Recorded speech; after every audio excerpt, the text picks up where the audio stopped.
Have you ever wondered if you can be Thane of every hold using only a wooden sword? No? You said it was just me? Literally no one's ever asked that before? Well, today I plan to answer just that question anyway. So join me in today's star, Bingus Bonkus Jr, as we answer the question, can you become Thane of all of Skyrim using only a wooden sword? Now for this run, there's the obvious goal, which is to become Thane in all of the holds. To be Thane, you have to complete the Skyrim Civil War, as well as various prerequisites and then favors in each hold, as well as an additional requirement that we'll discuss later in the video. The restrictions for the run are as the title says. Our only weapon for the run is a wooden sword. For added pain and suffering, the difficulty will be on Expert, and I will allow enchantments, but I am forbidding poisons because they can very quickly become more the weapon than the sword. Unlike the last video, I will be allowing the use of gameplay features, but I will be avoiding major exploits. With all that intro junk out of the way, it is time to meet today's champion. Today's hero is the aptly named Bingus Bonkus Jr.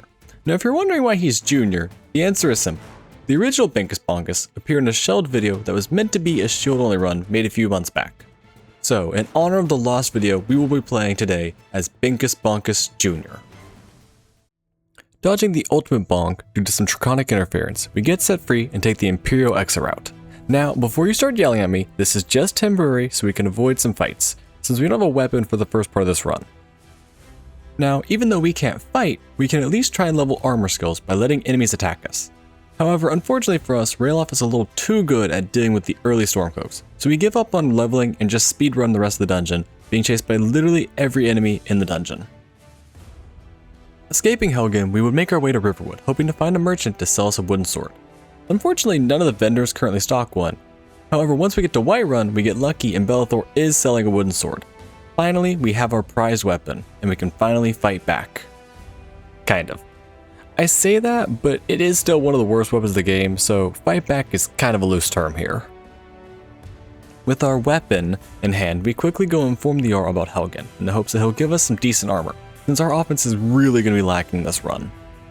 Luckily, he does give us some steel armor, but when he tries to send us off to Bleak Falls, I dip out. Once a Jarl is replaced in a hold, you lose Thane status, so I didn't really see a point getting Thaned by him since he's going to be replaced later in the run anyway. Instead, we take a quick carriage ride up to Windhelm to join the Stormcloaks. Now the reason I'm joining the Stormcloaks in this run is simple. To be Thane of all the holds, you're required to complete the Civil War on either side.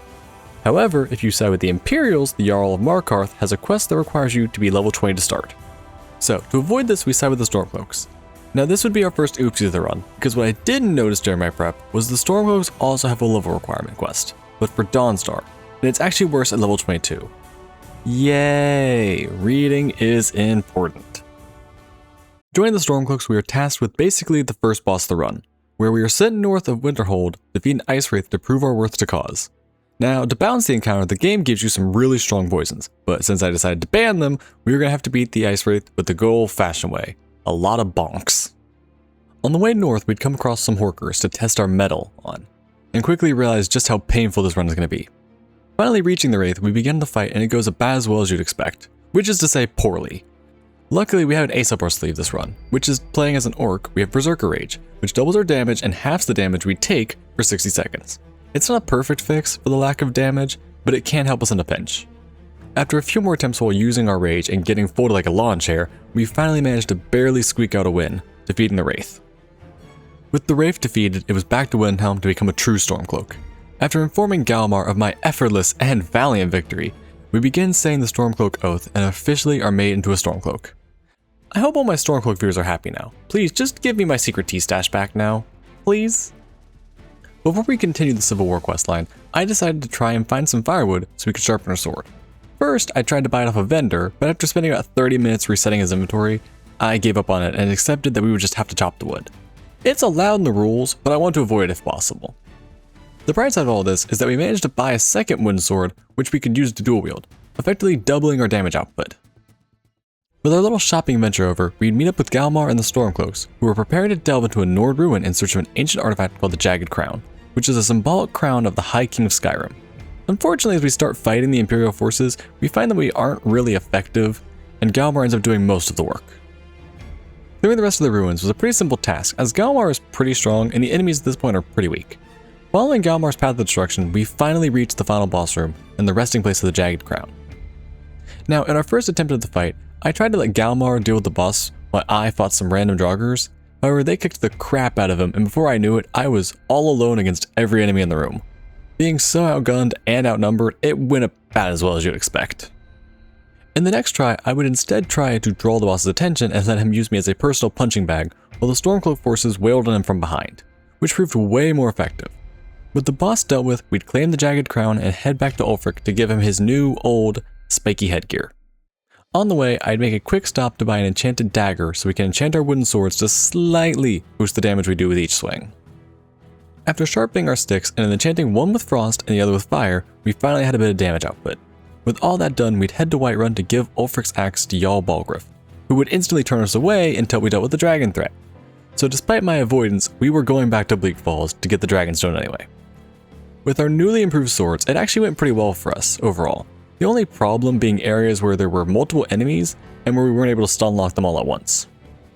Reaching the boss, and after popping our rage and slamming a soup, we would slowly whittle his health down, put him right back in his coffin, and grab the Dragonstone.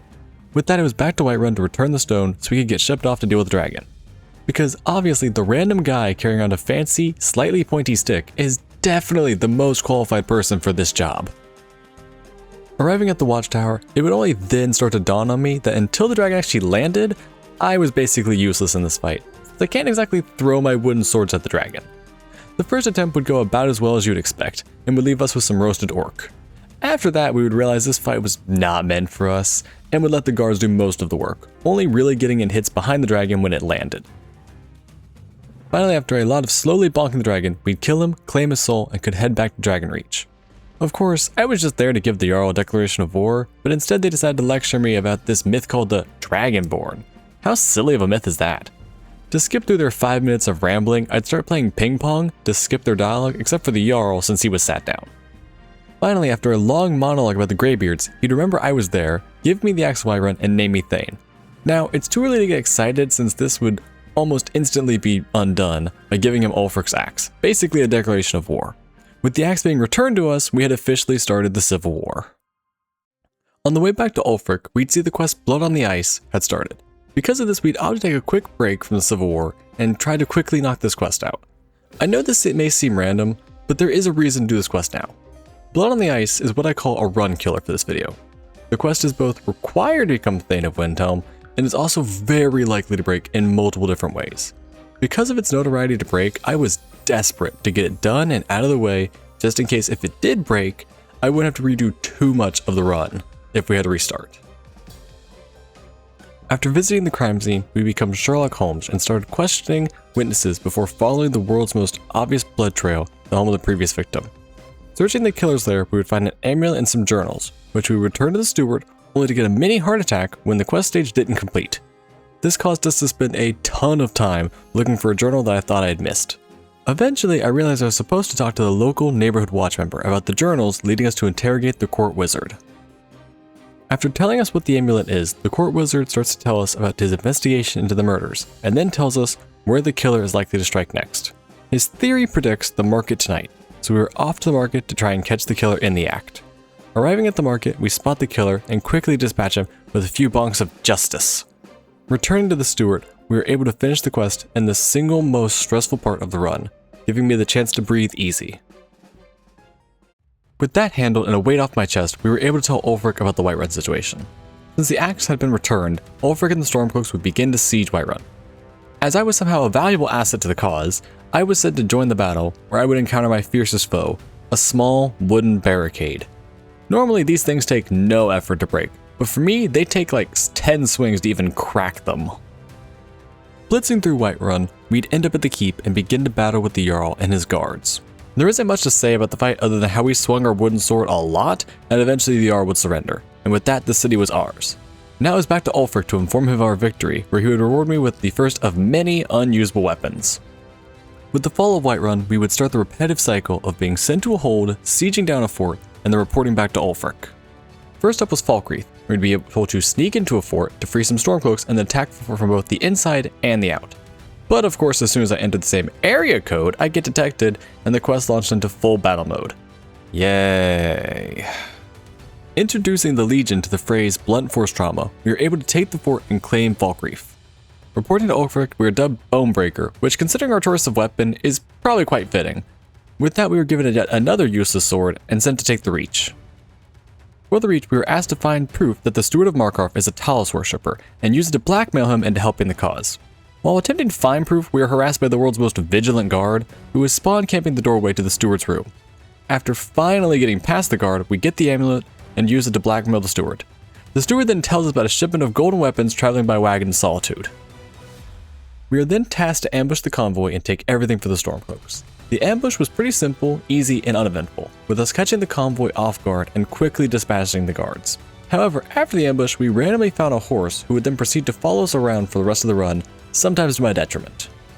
With that, it is time to take the local fort and slowly, and I do mean slowly, wood it on the forces in the fort, since I do very little damage and there are so many Imperials. After that was Morthal, which sent us hunting for an Imperial courier so we could steal his orders and dock to them. While in the process of ambushing the courier, we came under attack from some random vigilants of Stendarr. I guess we know which side they've taken in the Civil War. With the orders stolen and doctored, we would send to the local Imperial commander in Morthal to deliver them so we could take the nearby fort and control Morthal. Why anyone would want to control Morthal, I could not tell you. With the last hold taken, it was time to move on to Solitude. First, we had to take one last fort, so after restocking supplies and then being harassed by a dragon, we were off to bonk our way through the final fort. This time we actually have our swords charged, so it's a bit easier, and the fort falls like all the previous ones, leaving just the city of Solitude. Standing in front of the gates of Solitude, we were giving a rousing speech from Ulfric before storming the city. In a soup-filled rage, we blow through the Legion forces and make our way to the headquarters to find General Tullius. After blitzing him with the power of soup and sword, he is defeated. Ulfric offers his sword to land the killing blow, but of course we instead use our beloved wooden bonking stick to end the Civil War. Truly, a story for the legends. With the Empire defeated and Ulfric ascendant, the Civil War was officially over, and all the Jarls were officially set in each hold. So now it was finally time to begin our hunt for Thaneship. Having completed the Civil War, it was on to actually becoming Thane, and first up was to reclaim the title in Whiterun. I initially had thought this would be as easy as helping a few people and then moving on to another hold. However, it's now time to talk about the requirement I had mentioned earlier. The last requirement for Thane is to own the respective home in each hold. Somehow I managed to forget this when we had started, but now because of it, we would have to scrape together enough gold to buy each home, starting with Bree's home. Speaking to Vidgar, we are sent to help the citizens of Whiterun. So obviously we go to ruin Sven's love life, and then return the Golden Claw, while also selling all the loot we had on hand. Realizing we couldn't afford Bree's home yet, I would try to pivot to Morthal, since it's one of the holds that doesn't require buying a home. However, the amount of favors available in Morthal all but forced us to start helping them with their vampire problem. I tried to skip most of the quests by just breaking into Alva's home to find the journal, but unfortunately she was home and attacked me, and on top of that, the journal doesn't even spawn until you actually reach the quest stage. Since I don't really want to do this quest anyway, I would just dip for the time being and try doing literally any other favors, including helping the leader of a mine get more time from Fane Bryling and Solitude, which for some reason doesn't even count. Giving up on Morthal for the time being, we just decide to focus on getting the gold to buy Bree's home. The best option for quickly making gold I can think of is to sell super expensive potions made using salmon roe, garlic, and Nordic barnacles. So for the next while, I'd spend some time pretending to be a salmon jumping upriver to get the roe. Then I'd play diving sim to get Nordic barnacles. Lastly, I'd pillage every guaranteed spawn of garlic, all while calling myself the Stormcloak Office of Health and Safety Inspections. Not really related to the potions, but I would also work on crafting some better enchanted gear at this point, including a few pieces that increased our one-handed damage. Finally, after collecting all of our ingredients, we'd start spam crafting potions of water breathing that would each sell for about 700 gold, and would increase in value as we leveled up in alchemy. Unfortunately, Skyrim vendors don't have unlimited gold, so to offset the overage loss on each potion, I started buying random ingredients to maximize the gold we make from each sale. After an hour of selling a potion and then resetting a vendor's inventory, and we'd have sold off most of the potions we had on hand, and made a tidy profit. With that, we'd run up to Dragon's Reach and buy Bree's home, to finally become Thane of Whiterun, and would finally complete the first hold of the video. Again. Before we would try and finish Morthal, we'd make some more soup and prepare a lot of health potions. Once we were geared up, we would slowly begin working our way through Morvast's lair. It wasn't an easy fight, but between our soups, potions, and our rage, we'd beat the vampires in the lair and start looting anything not nailed down. By completing the quest, we'd have finished the last favor needed to become Thane of Morthal, checking off another hold on the list. Next is Markarth, which after quickly buying the house and giving a coin to a beggar and then delivering some food to the keep, we had completed all requirements for Thane. One chat with the Jarl later and we were named Thane, completing our 3rd hold of the run. Up next was Falkreath, which was as simple as heading off to a mill north of town to sell wood. That said, while I was mid-animation chopping wood, a group of hired thugs would try and jump me, but luckily for me they attacked one at a time, so they were easy enough to deal with. I tried to see who sent them after me, but I will be completely honest here, I have no idea who it was. Selling the logs finished our last favor, so it was back to the Jarl to get Thaned, knocking out the 4th hold. Then it was time for Dawnstar, or Will it was supposed to be anyway. After dealing with the dragon, we learned that to be Thane you have to complete a quest about hunting a giant, which is a quest only given at level 22. Somehow, in an attempt to dodge a leveled quest, we managed to get hit with the worst one. Great. Since Dawnstar was off the menu for now, we would pivot to Windhelm, where we would quickly buy Hadrheim with the remaining gold we had, and then get started on the favors. Quickly harvesting all the crops near Windhelm and selling to local farmers, and then heading off to a local mine to sell some ore, we'd be able to finish off the favors needed. With that, we'd be Thane and Windhelm, knocking out the 5th hold so far. Back to Dawnstar, we began the quest Waking Nightmares. Here we were sent with the Priest of Mara to a tower overlooking Dawnstar, where an artifact of Vermina is plaguing the town with nightmares. Following our way through the quest, we fight off Vermina priests and orc invaders as we get caught in a battle between the two. After going through an unskillful cutscene and then forgetting to save, and then dying forcing us to do it again, we finally reached the boss room. The boss was pretty easy, we just had to use soup and our rages and the bosses fell. With the bosses taken care of, the Priest of Mara begins to cast a spell to destroy the staff. Vermina tries to convince me to kill the priest and take the staff, but since I literally can't use the staff anyway, their pleas kind of fall on deaf ears. I had hoped by letting him destroy the staff I'd get some reward, but unfortunately his reward was just that he became available as a follower. Since we still can't start the giant quest, we head off to Riften to start the Thane process there. To start, we find a skooma addict at the docks, who needs a health potion to cleanse their system so they don't lose their job. After helping them, we are able to start investigating the skooma ring in Riften. So after talking to the Jarl and begging the authority, we raid the skooma dealers in the Riften warehouse, before being sent after the head of their operation. Heading north to deal with the skooma den, we found the den to be a much tougher fight than we expected. After getting humbled a few times, we started to strategize on how to deal with the flood of weak gamblers and the much stronger bouncers. Eventually, we decided to pick off the gamblers and then try to single out the bouncers, since alone we could stun lock them in place, slowly whittling their health down. With some decent damage done to my mental health, we would finish off the boss and loot everything not nailed down, before returning to the Jarl. At this point, we learned that Riften has a unique Thane system, in which the Jarl will only present you with the Thane option once you've helped several people in the Rift with actual quests instead of just favors like all the other holds. Luckily for us, 3 of the quests were super easy, as we had to grab a sword for the Jarl's stuck-up son. The next was to help Brand Shay learn about his past, which luckily for us we had already found the journal needed earlier while looking for Nordic barnacles. Lastly, we'd help Bolli deliver a contract to Markarth about selling fish to the innkeeper of the Silverblood Inn. With that, we'd have all the quests needed to satisfy the requirements to be Thane, so it was back to Riften to get Thaned. On the way back, a Creation Club quest would fire, spawning a dead thief. While we weren't interested in the quest, we were very interested in the valuables on his body. Having helped enough people, we'd be acknowledged as a champion and offered the title of Thane on the condition we buy a home. So after buying Honeyside, we become Thane of Riften and would knock out the 6th hold. With Riften down, it was off to Winterhold to speak to the Jarl. He would send us after the Helm of Winterhold, an ancient helm of a Jarl of Winterhold who was once in line to be High King, to prove to the other Jarls that Winterhold deserves respect. Unfortunately for us, a scavenger had already found the helm.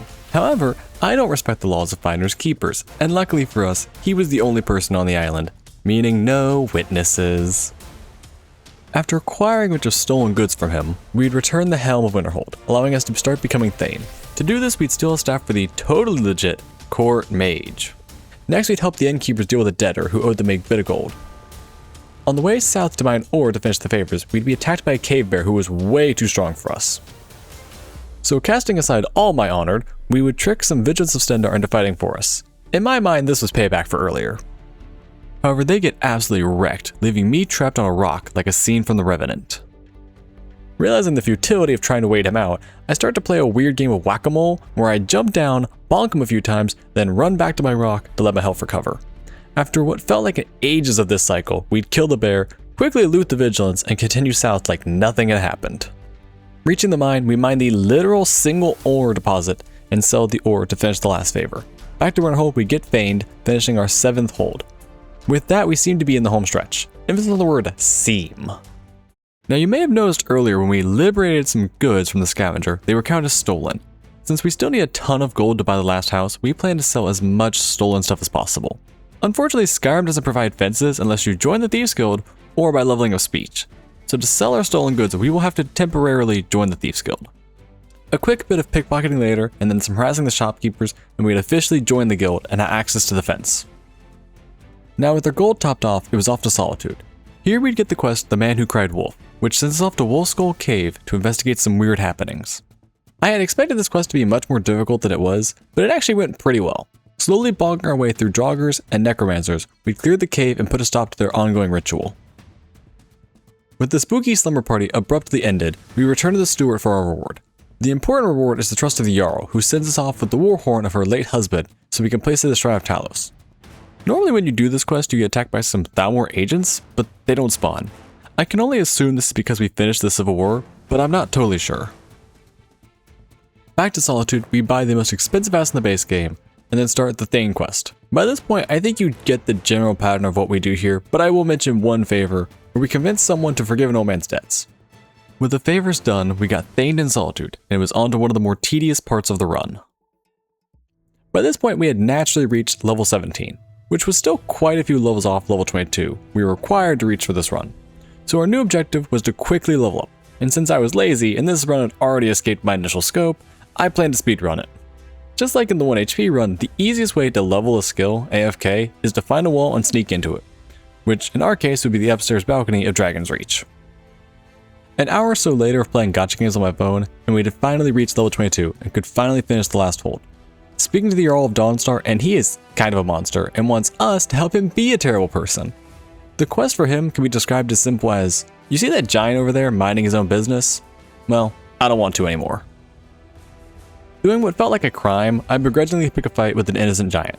I had thought this would be a really tough fight that would result in us going to space at least once, but it was actually surprisingly easy. We just ran circles around the giant while slowly pelting him with hits until finally he fell. With the shame of my actions, we'd go back to Dawnstar to start the final Thane quest. For the last set of favors, we simply had to go to 2 rival mines in Dawnstar and sell a bit of ore to each owner. After that was done, we could return to the world's worst Jarl and get given the title of Thane, proving yes, you can in fact become Thane in every hold using a wooden sword. With the run completed, I felt it only right to make use of my new privileges as Thane, so we'd head to Whiterun to do the hold a favor and deal with a local nuisance. With just a few heroic swings, we would make Whiterun a much quieter and more peaceful place. But when we tried to put our Thane powers to good use, the guards just refused to accept our surrender, completely negating the Thane powers. With that, we had no choice but to flee the very city we had done so much for, as no better than a common criminal. This wraps up today's run. If you enjoyed the video, please do me the biggest favor and consider liking, subscribing, and if you have anything you'd like to see me do in Skyrim or in any other games, please let me know in the comments down below. With all that said, I will see you lovely Leafs in the next video.